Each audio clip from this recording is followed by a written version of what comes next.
Today on the podcast, we have Dr. John, who is a doctor who specializes in sleep medicine. We spoke a lot about sleeping, sleep medicine, but also we spoke about his book, Nobody's Sleeping, which is, of course, available on Amazon if you'd like to get yourself a copy. Hope you enjoy. So I thought we could get started by you telling me a little bit about yourself. You know, who is Dr. John? What's your journey to how you got to where you are today? Yes, I've been in practice for 25 plus years.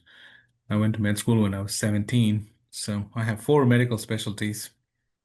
Uh, First is internal medicine, then pulmonary, critical care, and sleep. Always was fascinated with the world of sleep, but my practice was so busy with the pulmonary world and the ICU, and sleep was always a small fragment. After 20 plus years of doing the crazy stuff, I left that busy scene and started my own practice 5 years ago. And then 2 years ago, I wrote this book, and I also have a Sleep Fix Academy for online help for folks who can don't have to see me. So that's my journey. Started 38 years ago and still going strong in this. Yeah, and I think sleep is such an interesting thing. I definitely know me and Anatoly, who's to the right of me here at the Caesar Health marketing team. We probably don't take our sleep as seriously as we should. We're sort of this like young hustler generation. You know, we gotta work, business, et cetera, et cetera. Um, what's it like running like a sleep clinic? Yeah, Benjamin, just like you said, the sleep problems don't hurt, right? There's no pain, and so people ignore it. I mean, if you have chest pain or a toothache, you're going and taking care of it, right? Mhm. But it slowly erodes. But the real people have figured it out, the top of the top in everything. Like the top athletes know what it is, the top producers know what it is, and then everybody else is in between, right? So they don't know, they compromise sleep. Uh, and there comes this concept of short sleepers. Some of those high achievers like Elon Musk and Trump, they don't sleep much, but they are gifted that way. They're called short sleepers. And then this is the message that the young people like you get. Hey, you need to hustle. You don't need to sleep. You're wasting time. But those people are different. They're made different. They get that shorts. Like a power nap. They can. So that's a misunderstanding. That's what we're fighting.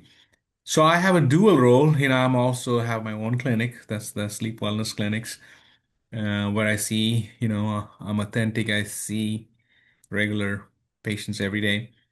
And then I have the Sleep Fix Academy. So not many people can do both. And all the information that people get on TikTok and all the health advice everybody gets is from, wannabe people, right? They talk Yeah. about this thing, they know. But if you look at the qualification, they've never seen a single patient, right? They just learned something. They're good looking, they're muscular and, beautiful, and people buy it, yes. But if you look at them, they're not seeing everything varies. If I tell you to take something, it's different for different people, right? And outcomes are different. There's no experience. So that's the world we Mhm. will live in. A lot of misinformation.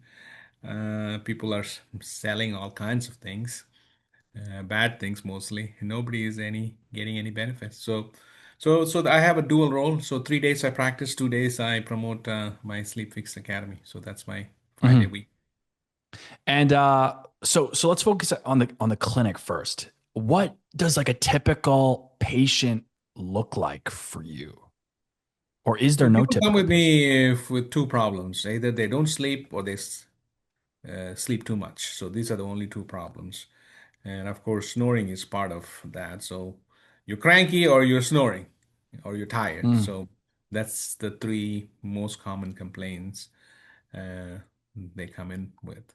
So a typical patient is mostly a middle-aged man forced by his wife because he snores, or a perimenopausal woman who's not sleeping well.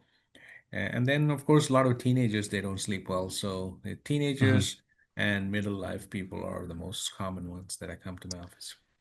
And I can imagine this is true with teenagers. Is the problem maybe not medical, but like, is it like a screen problem potentially?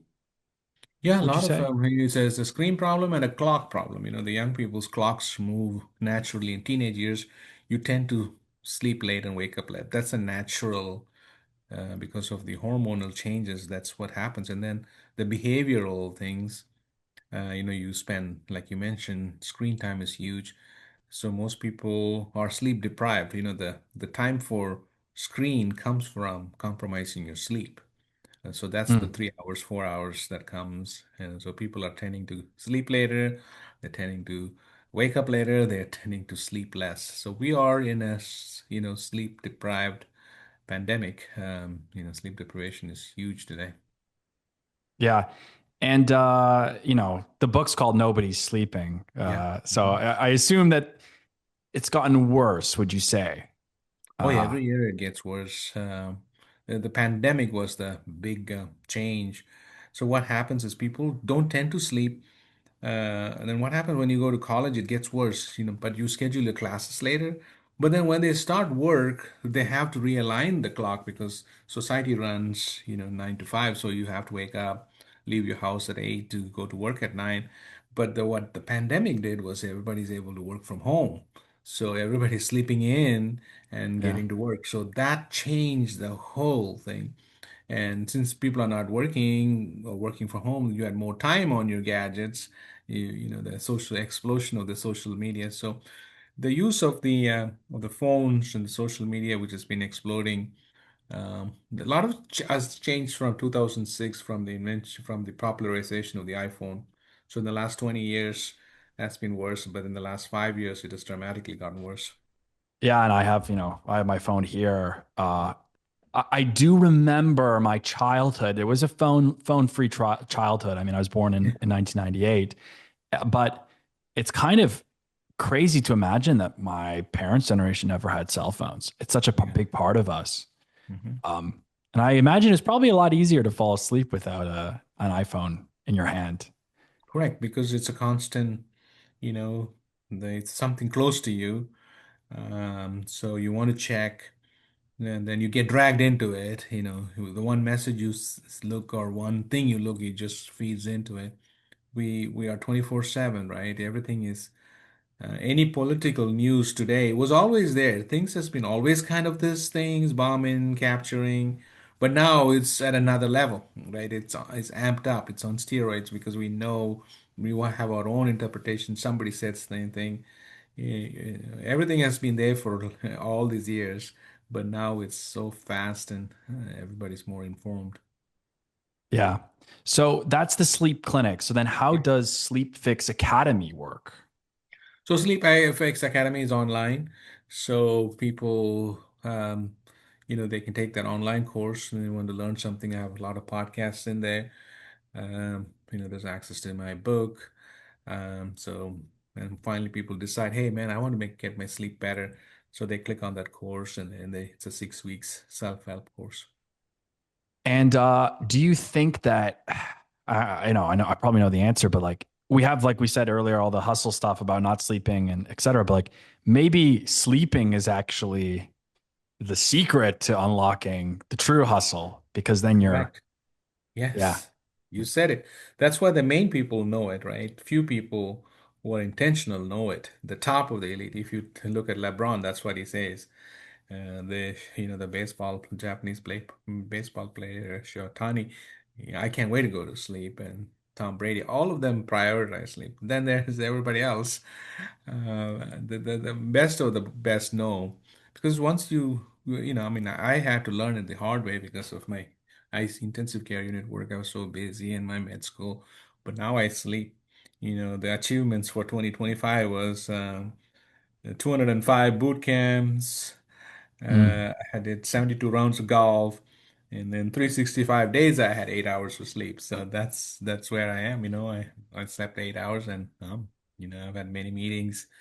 So I'm going for a boot camp in an hour. awesome. I talked to a lot of doctors that have Oura rings or some other ring that can track your data. Do you believe in tracking your sleep data? No, it is creating a lot of confusion. People don't do anything with it. Just by obsessing over it, it's not going to help you. Just like weighing yourself every day is, it's not going to change anything. It hurts because the more you worry about it, the less you're going to sleep. Plus, the Oura ring is all not accurate data, because there's no brain waves to quantify sleep. So this is rough estimate. I mean, it can benefit to see, hey, maybe there's a problem with me. Let me address it, right? Just wearing this and not doing anything is not going to help you. Mm, So. got it. Um, so the book is called Nobody's Sleeping, and it's time for 7 proven strategies. Like, what are like? I don't know if you want to give up all the strategies. Maybe you have to read the book, but like, what are some of the strategies to fall asleep and get proper sleep? I have this acronym. It's called Sleep Now. That's the name of my course, SLEEPNOW. So few things that the NO is no to worrying. So what happens to people? You're going from 60 to zero. It doesn't happen like that. You take all your worries. So I tell peers, no, I tell in my book and everybody that, enters my office, take some dedicated worrying time for like 6 p.m. to 8 p.m. What did bother you last night? Why did I not sleep last night? Okay, is this the bills? Is your problems with a relationship, work project? So I make sure everybody finishes that.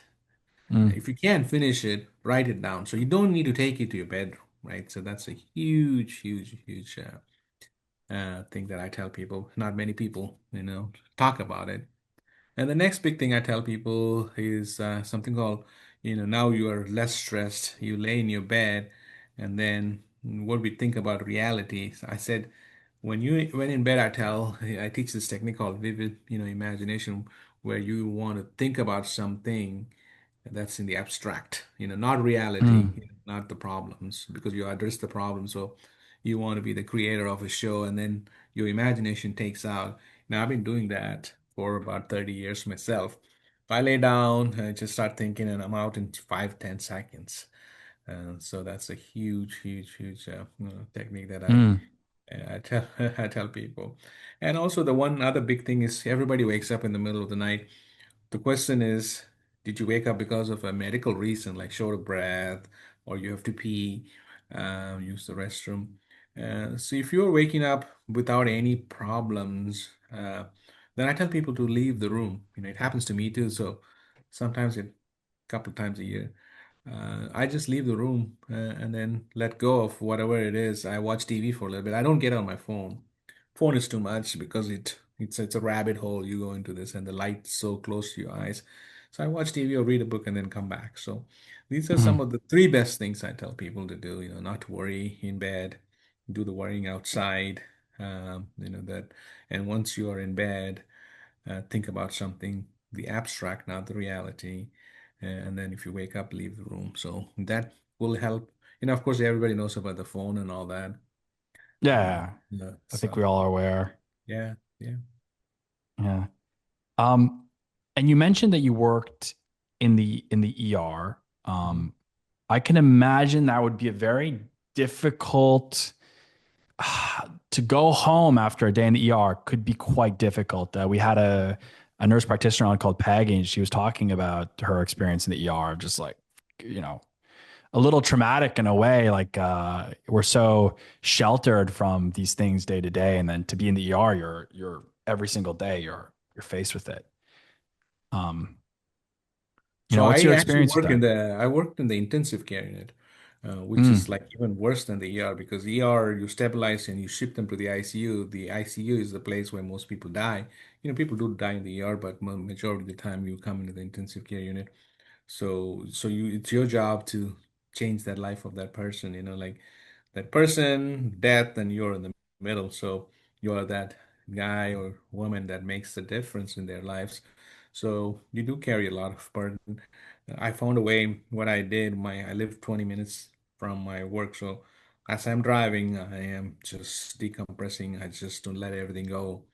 I never accessed the computer from about work when I reached home, even though everybody wants you, the system wants you to log in your home and, check into things. But that's how I let it all out, walked out, compartmentalizing things and leaving it hmm behind. Mhm. Awesome. Awesome. Well, we tend to keep these podcasts pretty short, Dr. John, but Yeah. if someone wants to get the book, where can they get it? So, You'd say everywhere where books are sold, or you can Google my name, my academy, and it's on podcasts. Not in podcasts, in Audible, and also the audiobook. It's everywhere, and it's doing really well. It's gotten many reviews. Apparently Amazon liked it. Said I'm that's two good. or 3% of the people who broke 100 reviews. So I think I'm more than 100 reviews. So it's doing changing I'll lives, pick up you a know. copy. I feel Yeah, like it's changing my lives. sleep needs a lot of work, so Yeah, everybody, if you can sleep consolidated near 7 or 8 hours, your life will change. You can achieve more by, your mood's better, your relationship is better, your appetite is better. You don't gain weight, sleep alters. I mention all that in different chapters of my book. So everything in your life is better. I call it sleep proofing yourself. That's a terminology that that I've discovered or invented. And once you sleep proof yourself, then you're a better person. awesome. And I have some questions for you. I think I'll keep it off the podcast, but I have some questions for you. I'm a little curious as well for. Yeah, But yeah. we'll keep it off the podcast.